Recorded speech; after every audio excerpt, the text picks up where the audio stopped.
કરતા સંરક્ષણ મંત્રી રાજનાથ સિંહે જણાવ્યું કે કચ્છ ધરતી દુશ્મનો અને કુદરતી આફતો માટે પડકારરૂપ બની રહી છે। સંરક્ષણ મંત્રી રાજનાથ સિંહે કહ્યું કે કચ્છ ધરતી દુશ્મનો અને કુદરતી આફતો માટે પડકારરૂપ બની રહી છે। ભુજના મિલિટરી સ્ટેશન ખાતે સંબોધિત કરતા તેમણે કહ્યું કે આઝાદી પછીનું યુદ્ધ હોય કે કારગિલ યુદ્ધ, કચ્છની ધરતી એ દરેક વખતે શૌર્ય દાખવ્યું છે અને પડકારો સામે અડગ रही છે। तो टेक्नोलॉजी का स्वरूप तो लगातार बदल रहा है। ऐसा भी देखने को मिल रहा है कि कुछ समय पहले तक जो चीज मॉडर्न टेक्नोलॉजी का पार्ट हुआ करती थी, अब वो आउटडेटेड टेक्नोलॉजी का पार्ट हो गई है। और इस बदलती टेक्नोलॉजी के साथ हमारे सामने जो खतरे थे वे भी अब पहले से अधिक जटिल और मल्टी डायमेंशनल यानी बहुआयामी हो गई। हमारे सामने न केवल ट्रेडिशनल वारफेयर की चुनौतियां हैं, बल्कि आतंकवाद, साइबर अटैक, ड्रोन अटैक और इंफॉर्मेशन वारफेयर जैसी चुनौतियां भी हैं। जाहिर सी बात है, इन चुनौतियों से निपटने के लिए हथियार ही पर्याप्त नहीं है।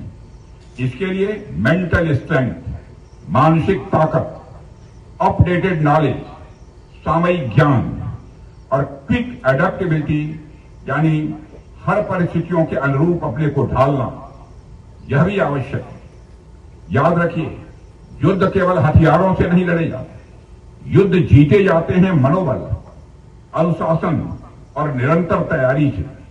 इसलिए मैं आपसे यह भी कहूंगा कि आप नई टेक्नोलॉजी को अपनाइए, ट्रेनिंग को अपनी दिनचर्या का हिस्सा बनाइए और हर परिस्थिति के लिए आप खुद को तैयार रखिए। मैं जानता हूं सारे यह काम आप लोग कर रहे हैं, फिर भी रक्षा मंत्री होने के नाते मेरा दायित्व तो बनता है। साथियों, भुज और कच्छ की यह धरती सिर्फ एक भौगोलिक स्थान मात्र नहीं है, बल्कि यह धरती अपने आप में एक इमोशंस है, एक यह साहस की गाथा है।